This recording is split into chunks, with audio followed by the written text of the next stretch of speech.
saya akan berbicara tentang parenting atau bagaimana mendidik remaja-remaja kita di dalam Tuhan. Karena ada banyak tantangan hari-hari ini yang kita hadapi. Tetapi kebenaran firman Allah menuntun kita untuk hidup di dalam kebijaksanaan menjadi orang tua di era saat ini. Mari sama-sama kita buka di dalam Efesus pasal yang ke-6 ayatnya yang ke-4.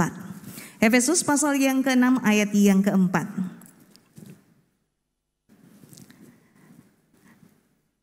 Dan kamu bapak-bapak, janganlah bangkitkan amarah di dalam hati anak-anakmu, tetapi didiklah mereka di dalam ajaran dan nasihat Tuhan. Kebenaran yang disampaikan kepada kita adalah pesan yang disampaikan oleh Tuhan. Memang waktu itu dituliskan oleh Rasul Paulus yang menerima wahyu dari Allah, diberikan kepada bapak-bapak. Tetapi yang harus kita pahami bahwa tugas mendidik dan mengasuh anak itu bukan hanya bapak-bapak, tetapi juga ada ibu-ibu. Kenapa kemudian dituliskan di sini bapak-bapak? Karena konteks pada waktu Paulus menuliskannya itu dalam pemerintahan Romawi, dan juga kondisi saat itu adalah bangsa orang Yahudi itu menuliskan dan selalu menghitung garis keturunan dari laki-laki atau patriark. Jadi yang selalu diangkat adalah kaum prianya. Tetapi menjadi tantangan buat kita sebagai anak Tuhan, orang yang percaya. Mengasuh, mendidik adalah tugas berdua ya, bapak dan ibu. Bukan hanya bapak atau bukan hanya ibu. Sebab kita menjadi satu tim untuk melaksanakan perintah Tuhan. Dan ini perintah yang Allah sampaikan. Orang tua mendidik anak di dalam ajaran Tuhan. Tetapi yang menjadi perhatian kita bahwa ketika kita melaksanakan itu sebagai proses untuk membesarkan anak, membuat anak bertumbuh di dalam iman, catatan yang dituliskan di sini, janganlah membangkitkan amarah di hati anak-anakmu. Pesan ini kalau kemudian kita lihat itu berhubungan dengan ayat yang pertama dan ayat yang kedua, Bapak Ibu Saudara. Orang tua mendidik, tetapi anak juga taat kepada orang tua.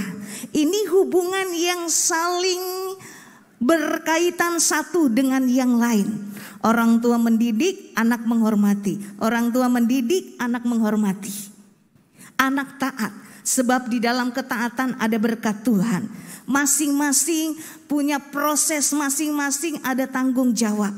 Dan hari ini kita akan sama-sama lihat tanggung jawab orang tua. Mendidik tetapi tidak membangkitkan amarah di hati anak. Mendidik di dalam ajaran Tuhan. Ajaran dan nasihat Tuhan. Semua sudah ada ketentuannya yang Tuhan berikan. Tetapi bagaimana sebagai orang tua kita mulai mengajar, mendidik anak kita, remaja kita untuk bertumbuh di dalam iman, tetapi tidak membuat hatinya luka, tidak membuat hatinya kecewa, tidak membuat dia kemudian merasa terabaikan dan terbuang. Ini menjadi tantangan buat kita. Kalau kemudian kita perhatikan bahwa ketika kita mengalami ini semua, Tuhan memberikan aturan bagi kita. Sehingga pelaksanaan proses pendidikan ini bukan pelaksanaan proses yang kita atur sesuai dengan keinginan kita. Kita buat sesuai dengan pemahaman kita. Kita buat sesuai dengan kehendak kita. Tetapi aturan-aturan yang Tuhan buat dengan jelas dikatakan, bapak-bapak janganlah bangkitkan amarah di hati anak-anakmu, tetapi didiklah mereka di dalam ajaran dan nasihat Tuhan. Mendidik di dalam ajaran dan nasihat Tuhan, tetapi tidak membangkitkan amarah.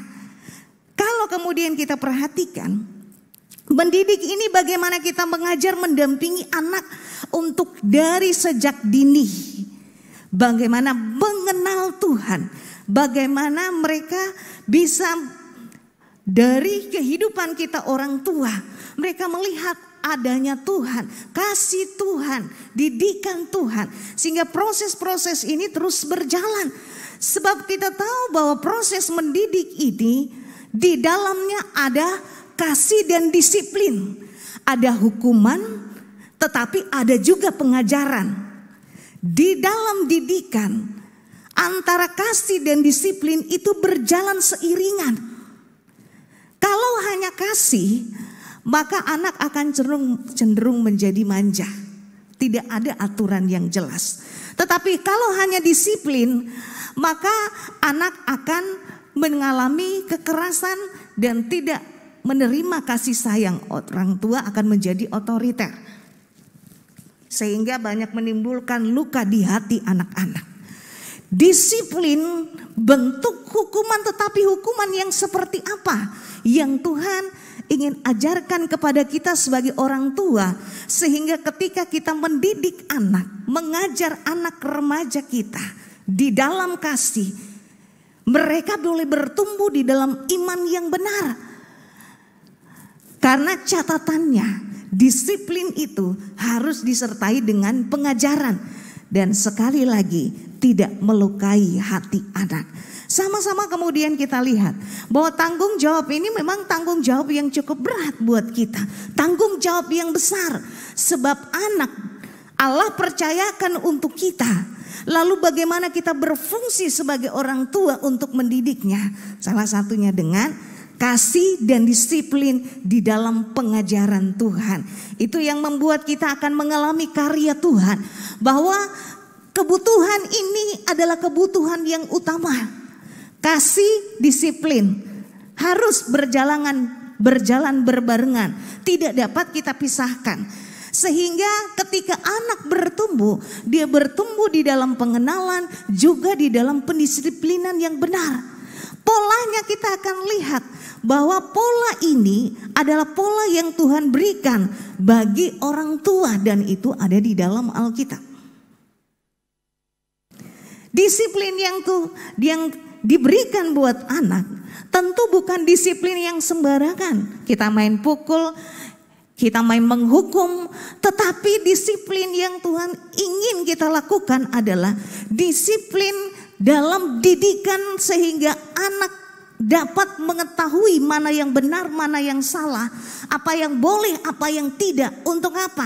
Tujuannya pencegahan, pengarahan, dan pembentukan karakter ilahi. Tujuannya agar anak bertumbuh di dalam iman dan memiliki karakter ilahi, karakter Allah.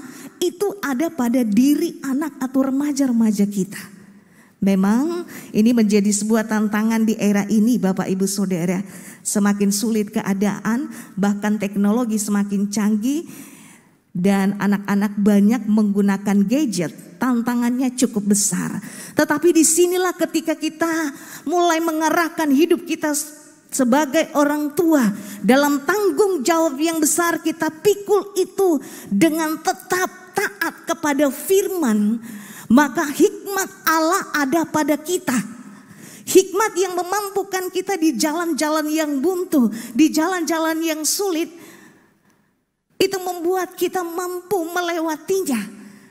Menjadi orang tua berfungsi di akhir zaman ini, sehingga karakter ilahi itu ada pada diri anak-anak kita. Sebab semua kemudian kita pahami bahwa ini adalah kehendak Allah bagi kita.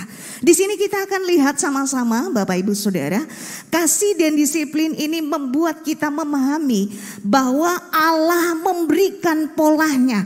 Allah memberikan kehendaknya, sehingga menjadi pola pendisiplinan bagi kita untuk membawa anak-anak kita bertumbuh di dalam Tuhan.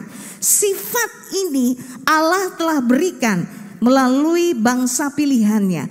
Kita sama-sama lihat yang pertama di dalam Perjanjian Lama, Keluaran pasal 34 ayat yang ke-6 dan ayat yang ke-7. Keluaran 34 ayat yang ke-6 dan ayat yang ke-7.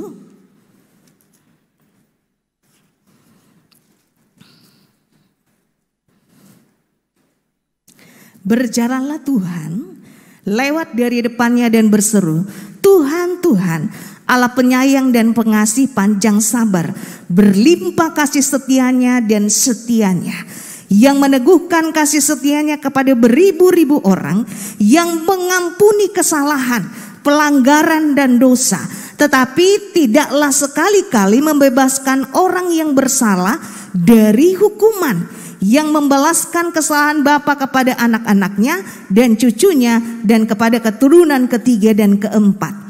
Peristiwa ini ketika bangsa Israel melakukan dosa, Musa menerima hukum Taurat selama di atas gunung Sinai. Musa ada beberapa waktu lamanya belum turun, sehingga mereka meminta Harun untuk membuat anak lembu emas. Ketika Musa turun, Musa melihat ini 2 loh batu yang diterimanya kemudian dilemparkan dan menjadi hancur. Setelah itu Allah memberikan perintah, Musa harus memahat lagi 2 loh batu, lalu Allah akan menuliskan hukum Taurat yang sudah dituliskan di batu yang telah diterima oleh Musa dan dihancurkan. Sekarang Allah akan tuliskan kembali di loh batu yang baru. Tetapi ketentuan Tuhan bahwa dari sini terlihat sifatnya Allah. Allah itu penuh kasih, Allah penyayang, Allah panjang sabar, Allah penuh belas kasihan. Ketika umatnya berdosa, Allah tetap mengampuni, Allah menerima kondisi itu, tetapi hukuman tetap diberlakukan. Ini konsep yang Allah berikan, bahwa Dia mengampuni tetapi tetap ada hukuman. Dosa diampuni tetapi tetap proses hukuman berjalan untuk mendisiplinkan. Sehingga orang-orang Israel tahu bahwa Allah sekalipun panjang sabar tetap akan memberlakukan hukuman. Karena Allah telah memberikan perintah sebelumnya, bahwa ketika bangsa Israel taat, maka Allah memberkati. Mereka harus memahami hukum Taurat dan melakukan itu. Tetapi ketika mereka tidak melakukannya, akan ada hukuman.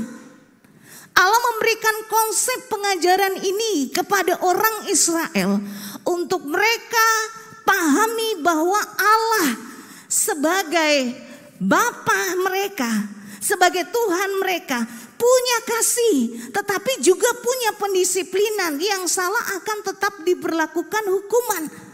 Hukuman yang Allah berlakukan bukan menghancurkan bangsa ini, tetapi hukuman yang Allah berlakukan untuk membuat mereka jera sehingga tidak melakukan hal itu kembali. Itu konsep di perjanjian lama. Kita lihat di dalam perjanjian baru. Yohanes 3 ayat yang ke-16 di sana dikatakan, karena begitu besar kasih Allah akan dunia ini sehingga Dia telah mengaruniakan anaknya yang tunggal, supaya setiap orang yang percaya kepadanya tidak binasa melainkan beroleh hidup yang kekal. Betapa besar, betapa dalam, betapa luas kasih Allah untuk orang berdosa, menerima keberadaan orang berdosa. Lalu Allah membawa orang berdosa untuk hidup di dalam kebenaran. Itu proses yang Allah lakukan. Tetapi di dalam Roma pasal yang pertama ayat yang ke-18 kita baca. Roma pasal yang pertama ayat yang ke-18. Sebab murka Allah nyata dari surga atas segala kefasikan dan kelaliman manusia yang menindas kebenaran dengan kelaliman. Allah tegas bahwa Allah itu bisa murka di dalam kasih yang penuh dengan panjang sabar, yang penuh dengan penyayang, yang penuh dengan kasih itu. Allah tetap bisa murka ketika orang percaya hidup di dalam kelaliman, hidup di dalam dosa. Karena Allah tidak menghendaki itu. Konsep yang sama tetap berlaku dari perjanjian lama ke perjanjian baru. Dan konsep ini diberikan bagi kita, bahwa ketika kita menjadi orang tua didelegasikan tugas untuk mendidik anak di dalam kasih dan pendisiplinan. Kasih Allah menerima keberadaan manusia. Sekalipun kondisinya menyakitkan hati Allah, sekalipun kondisinya melukai hati Allah, tetap diterima apapun kondisinya. Tetapi kemudian dibimbing, diarahkan untuk hidup di dalam kebenaran. Ada firman Allah diberikan untuk menjadi patokan dan standar hidup. Kalau melakukan kesalahan ada hukuman. Karena hukuman ini adalah kembali didikan Allah untuk mencegah generasi berikutnya, untuk mengarahkan hidup umat Allah di dalam kebenaran, dan untuk membentuk karakter ilahi. Tujuannya jelas, karena sejak hari di mana Tuhan menciptakan umatnya, hati Allah diberikan kepada umatnya. Tetapi Allah ingin ketika dia memberikan kasihnya, pendisiplinan itu membuat umatnya hidup di dalam kebenaran, hidup di dalam pendewasaan, dan hidup di dalam karakter ilahi. Sebab kemudian kita sama-sama tahu bahwa tujuan Allah melakukan ini itu dengan jelas di dalam 2 Timotius pasal yang ketiga ayat yang ke-15. 2 Timotius 3 ayat yang ke-15.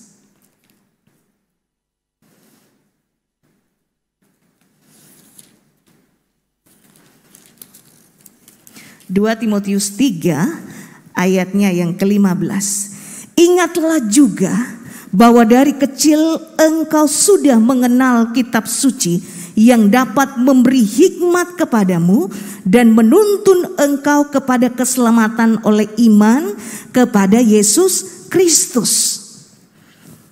Allah menginginkan umatnya di dalam kasih dan pendisiplinan yang dia kerjakan, menuntun umatnya untuk mengenal dia sedini mungkin dan memberikan hikmat. Setelah hikmat diperoleh, umatnya dipimpin untuk hidup dalam keselamatan dan iman kepada Yesus Kristus. Kalau Allah memberlakukan ini kepada umat pilihannya, maka hal yang sama kita berlakukan orang-orang tua dalam mendidik anak-anak kita di jalan Tuhan. Kasih dan pendisiplinan dengan pengajaran dari Tuhan sejak dini untuk memberikan hikmat kepada remaja-remaja kita yang hidup di tengah tantangan hari-hari ini yang begitu sulit, yang begitu menggoda, yang begitu banyak. Sehingga mereka hidup di dalam keselamatan dan iman kepada Yesus Kristus. Tujuannya jelas ya. Mendidik di dalam kasih, menerima kondisi apapun remaja-remaja kita. Tetapi di dalam kasih itu kita bimbing mereka hidup di dalam kebenaran. Dalam kebenaran mereka memperoleh hikmat untuk menjalani hidup di luar. Sebab kita orang tua tidak akan selamanya bisa mendampingi anak-anak kita. Nilai kekristenan harus kita tanamkan sehingga ketika mereka keluar dari rumah, hati orang tua tetap tenang.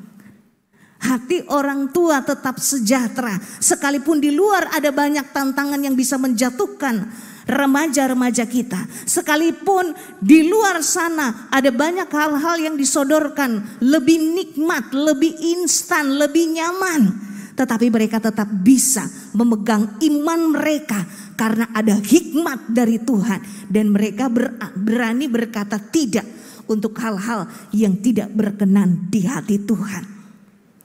Untuk apa? Mereka tetap di dalam keselamatan dan bertumbuh di dalam iman kepada Tuhan. Ini yang menjadi sasaran dan tujuan pendidikan, mendidik anak-anak remaja kita di dalam Tuhan.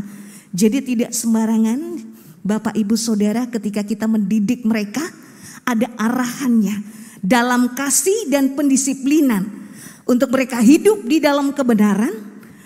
Dalam kebenaran Allah memberikan mereka hikmat untuk sebuah tujuan keselamatan. Karena mereka bertumbuh di dalam iman. Ada beberapa contoh yang kemudian kita akan sama-sama lihat. Mendidik remaja untuk hidup di dalam kasih dan pendisiplinan ini di dalam area hidup mereka memiliki banyak konteks Bapak Ibu Saudara. Tetapi ada beberapa yang kemudian saya akan bagikan kepada Bapak Ibu Saudara. Kalau kemudian kita pahami, mendidik ini sesuatu proses yang terjadi terus menerus dan tidak pernah berhenti. Kenapa? Sebab kita pun jadi orang tua juga dididik sebelumnya dari orang tua kita. Kita mengadopsi, kita mewarisi apa yang orang tua kita berikan, lalu kemudian kita turunkan kepada anak-anak kita.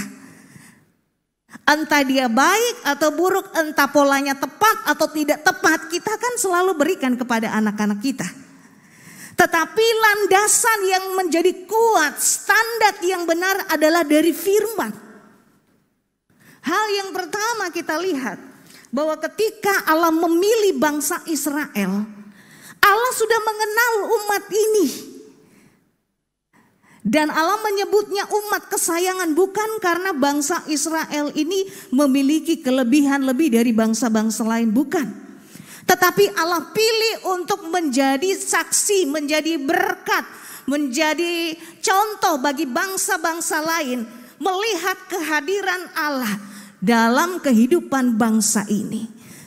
Allah mendidik mereka, Allah memberikan kebenaran supaya bangsa ini punya ciri kehidupan yang berbeda dengan bangsa-bangsa lain. Diberikan hukum Taurat. Di hukum Taurat ada hukum apodiktik, ada hukum kasuistik. Hukum yang mengatur tatanan hidup bangsa ini sehingga berbeda dengan bangsa-bangsa lain. Mereka hanya menyembah kepada Allah, mereka tidak boleh melakukan ini dan itu, ada kasus ini. Sudah ditentukan seperti apa alurnya sehingga tatanan kehidupan keagamaan mereka berbeda. Tatanan kehidupan kemasyarakatan mereka juga berbeda karena hukum dari Allah. Karena Allah mengenal bangsa ini. Sama seperti ketika kita mengenal anak remaja kita. Tidak sembarangan kita kemudian mengajar mereka, menghukum mereka, memanjakan mereka, tidak, tetapi ada aturan dari Allah.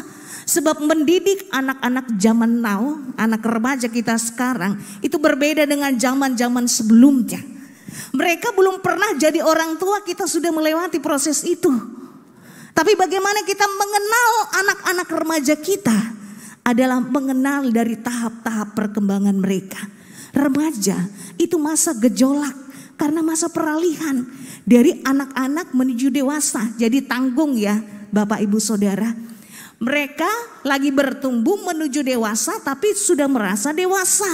Sehingga tidak heran anak-anak di usia ini sudah mulai berani menyaut. Sudah mulai berani untuk mengeluarkan pendapat. Sudah mulai menentukan pilihan-pilihan. Kita orang tua yang tidak siap menghadapi ini, kita menganggap anak kita ini adalah anak yang memberontak. Anak yang tidak patuh. Tapi pada dasarnya di dalam masa perkembangan mereka, inilah yang terjadi. Karena dari anak-anak menuju kepada dewasa, proses pertumbuhan mereka terjadi. Secara fisik ada perubahan. Secara sosial pergaulan mereka lebih luas. Bertambah lagi, tadinya hanya di rumah, sekarang ada di sekolah, ada dengan lingkungan pergaulan. Mereka mendapat masukan secara kognitif, cara mereka berpikir mulai berkembang, punya pendapat, punya keinginan, punya kemauan yang kemudian dia sampaikan kepada orang tua. Kalau kita mengenal anak remaja kita di usia ini, maka kita tidak akan sekehendak hati kita untuk memaksa mereka mengikuti kemauan kita. Ingat, arahan tujuan kita mendidik anak adalah keselamatan kepada Tuhan. Amin. Untuk mereka bertumbuh di dalam iman. Tujuannya bukan dari kita, supaya mereka nanti dewasa berhasil, hari tua saya terjamin. Kalau seperti itu kita menganggap anak berhutang kepada kita. Saya udah besarin kamu, saya sudah sekolahkan kamu, kamu udah kerja baik, sekarang kamu pelihara saya. Anak kita anggap menjadi investasi buat kita. Sehingga mau pilih jurusan pun kita pilihkan. Jurusan ini lowongannya sulit, gajinya kecil. Jurusan ini tidak banyak diminati. Cari yang banyak diminati. Semakin sulit, semakin banyak digemari, semakin nanti orang tua bangga. Ini mau mencari pendidikan buat anak supaya anak berhasil atau mau membuat nama orang tuanya dikenal. Visi kita mendidik anak, punya arahan, keselamatan imannya di dalam Tuhan. Membawa dia untuk bergantung kepada Tuhan. Tetapi kita juga harus memiliki pemahaman di usia-usia ini adalah usia-usia penuh gejolak. Kita orang tua harus penuh dengan hikmat agar di usia ini pun hubungan kita dengan anak tetap harmonis. Bukan kita memaksakan dan anak semakin memberontak, akhirnya anak tidak nyaman di rumah, dia akan meninggalkan rumah. Allah mengenal umatnya. Dia panjang sabar untuk mendidik mereka hidup di dalam kebenaran. Maka hal yang sama menjadi tanggung jawab kita orang tua untuk mendidik anak remaja kita. Sekalipun banyak ulahnya, sekalipun banyak dampaknya buat kita, banyak kesulitan yang terjadi karena tindakannya, karena perkataannya, karena perbuatannya. Kita minta hikmat dari Tuhan untuk panjang sabar, untuk tetap menyayangi, untuk tetap menerima kondisi itu. Bukan berarti setuju ya Bapak Ibu Saudara, bukan. Tetapi dengan menerima kondisi itu, kita membawa mereka untuk tetap dekat dengan kita dan membawa mereka untuk hidup di dalam kebenaran. Supaya jiwa mereka tetap selamat, iman mereka tetap bertumbuh. Banyak masalah yang terjadi di usia-usia ini karena orang tua tidak siap ketika anaknya mulai tumbuh semakin dewasa. Tetap diperlakukan sebagai anak kecil. Ini gak boleh, itu gak boleh. Kalau dilanggar kita marah-marah, kita ngoceh-ngoceh dari A sampai di Z. Anak sampai hafal apa yang kita ucapkan. Tapi ingat, ketika kita kenal, maka respon kita pun akan bijaksana untuk mereka. Ini memang masa gejolak. Kita lebih banyak diam, tapi dalam diam kita berdoa. Dalam diam kita menuntun mereka. Ada masa di mana gejolak emosi itu menurun, barulah nilai kita bisa tanamkan. Ketika anak remaja marah, kemarin ada salah satu remaja katakan, kalau saya marah saya banting pintu. Itu reaksi yang wajar. Asal jangan tiap kali dibanting pintu akan jadi hancur ya. Tetapi itu reaksi yang alami. Biasa ketika reaksi itu terjadi, apa respon kita orang tua? Kita melihat anak pembangkang, kita melihat anak tidak taat lagi, kita melihat kita gagal jadi orang tua. Tidak. Tetapi proses sedang berlangsung. Minta hikmat ketika hal itu terjadi. Jangan terbawa emosi. Anak marah kita juga marah. Akhirnya terjadi perang dunia kedua. Pecah perangnya. Bukan masalah selesai, masalah tambah. Tapi bagaimana ketika kondisi itu kita berproses orang tua untuk bisa menguasai emosi kita. Memahami memang begitu gejolaknya. Ketika mungkin beberapa jam dia sudah mulai tenang, kita datangi. Dia mulai siap, kita datangi. Kalau belum gak apa-apa, kita tunggu harinya. Jangan dipaksakan. Sebab anak remaja hanya butuh dimengerti. Mengerti saya dong. Setelah kita ngerti baru kita bimbing, baru kita arahkan. Kalau kita paksakan, hubungan kita akan menjadi rusak dengan anak. Kalau rusak, dia akan cari hubungan yang lain yang bisa terima. Belum tentu hubungan di luar itu membawa mereka dalam keselamatan dan bertumbuh dalam iman. Lebih banyak itu mengajarkan hal yang salah. Rebutlah hati anak-anak remaja kita. Selanjutnya, sepakati aturan. Kalau kemudian kita lihat konsep Allah mulai dari perjanjian lama. Sejak Allah menciptakan Adam dan Hawa, Allah memberikan perintah, semua pohon dalam taman ini boleh kau makan, tapi buah yang baik buruk tidak boleh. Tuhan sudah sampaikan perintah dulu kan. Lalu Kejadian pasal yang ketiga, Hawa kemudian tergoda. Lalu ketika dia mengambil buah itu dia berikan kepada Adam. Konsep yang sama diberikan kepada bangsa Israel. Allah memberikan hukum Taurat supaya mereka tahu apa yang boleh, apa yang tidak boleh, apa yang harus mereka kerjakan, apa yang harus mereka lakukan. Artinya bahwa ketika kita menerapkan aturan, kita berikan dulu aturan yang jelas buat anak remaja kita. Jangan main asal salah, jangan main asal hukum. Karena tidak pernah kita komunikasikan, tidak pernah kita bicarakan. Allah memberikan konsep buat kita bahwa ketika Allah memberikan perintah aturan dalam firman-Nya, dia sudah bahasakan kepada Adam dan Hawa, dia sudah sampaikan kepada bangsa Israel. Sehingga ketika mereka melanggar, apakah Allah patut menghukum? Iya, karena sudah diberitahukan. Ada banyak aturan yang kita terapkan di dalam rumah. Bagi anak-anak remaja kita itu tidak kita bicarakan dulu. Tahu-taunya kita salahkan, tahu-taunya kita hakimi, tahu-taunya kita hukum. Sampaikan dulu, jelaskan dulu sampai anak memahami. Oke, kamu boleh keluar dengan temanmu ini malam, tetapi jam 9 kamu harus ada di rumah. Itu kan kita sudah sepakati, sudah role-nya jelas. Kalau terlambat pulang, kamu harus memberikan info supaya mama papa tidak khawatir.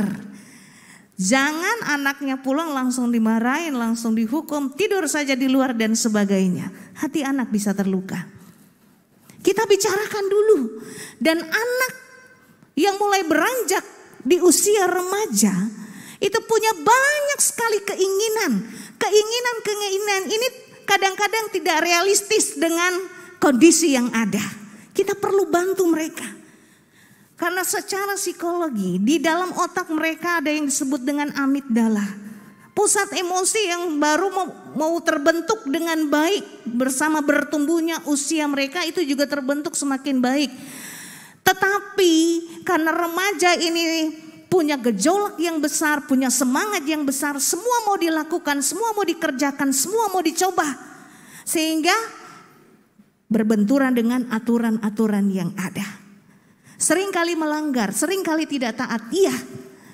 Tetapi disinilah bagaimana kita memahami bahwa ketika kita mulai bahasakan, bicarakan, kita sepakati aturannya. Sekali dua kali dilanggar akan ada hukuman.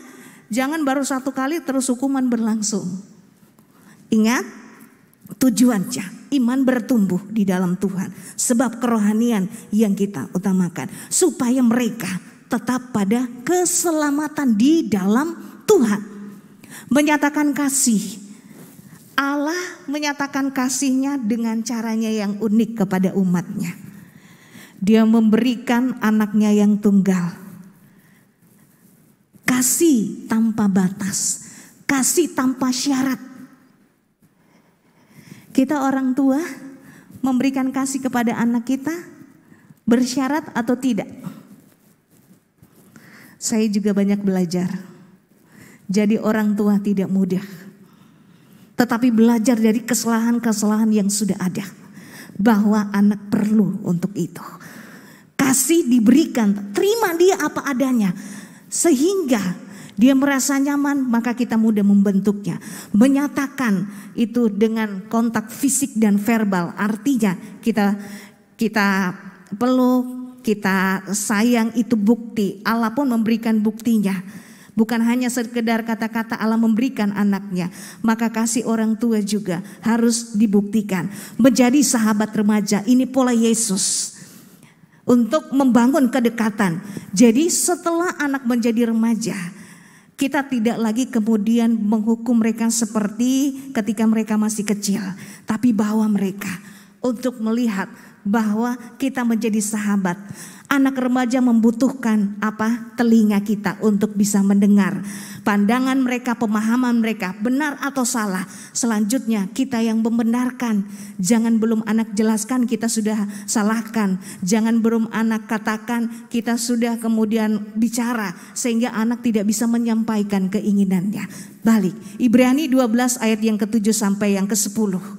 Hukuman untuk mendisiplinkan supaya anak hidup di dalam kekudusan. Bapak Ibu Saudara, hukuman bisa diberikan, iya. Tetapi ingat, itu membawa mereka hidup di dalam kekudusan. Karena kekudusan ini membawa mereka untuk tetap ada di dalam keselamatan. Dan iman mereka semakin hari semakin bertumbuh. Gejolak remaja-remaja mencoba hal-hal yang baru kalau kita tidak memberikan hukuman dengan tepat. Artinya ketika mereka melewati batasan, ada aturan yang kita buat, yang prinsip dan tidak prinsip. Mungkin yang prinsip itu bicara tentang iman. Bicaralah kepada mereka, carilah pasangan yang sepadan gitu ya. Kalau tidak, mulai kita disiplinkan mereka. Ingat ini, ingat itu. Apalagi ketika mereka mau meninggalkan iman mereka. Apalagi yang membahayakan nyawa mereka. Itu perlu ada pendisiplinan. Sehingga semakin hari kita melihat mereka bertumbuh di dalam Tuhan. Bapak Ibu yang ada. Mungkin ada banyak hal yang bisa kita lakukan sebagai orang tua. Untuk membawa mereka hidup di dalam keselamatan di dalam Tuhan. Dan itu dimulai dari kita. Karena itu mari sama-sama kita mau membawa kehidupan kita.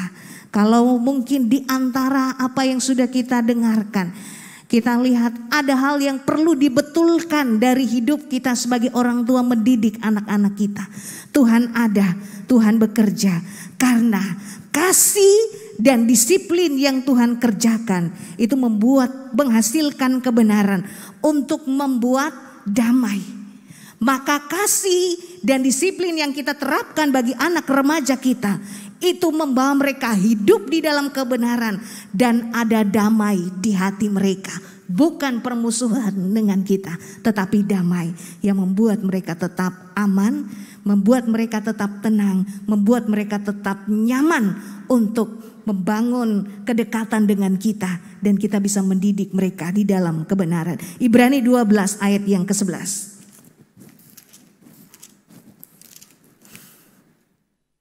Memang tiap-tiap ganjaran pada waktu ia diberikan tidak mendatangkan sukacita tetapi duka cita. Tetapi kemudian ia menghasilkan buah kebenaran yang memberikan damai kepada mereka yang dilatih olehnya. Kebenaran, menghasilkan kebenaran dan memberikan damai. Ini yang ingin kita berikan buat anak-anak kita. Sehingga keharmonisan dan hubungan kedekatan kita terjalin dengan baik dalam masa pertumbuhan mereka. Untuk mereka bertumbuh di dalam iman dan tetap ada di dalam keselamatan daripada Tuhan. Bapak Ibu, sebagai orang tua kita tidak bisa tampil menjadi orang tua sempurna. Masih banyak kekurangan kita. Tapi kalau kita belajar mengikuti kehendak Tuhan, maka hari demi hari kita akan semakin baik mendidik, mengasuh anak remaja kita. Saya undang kita bangkit berdiri.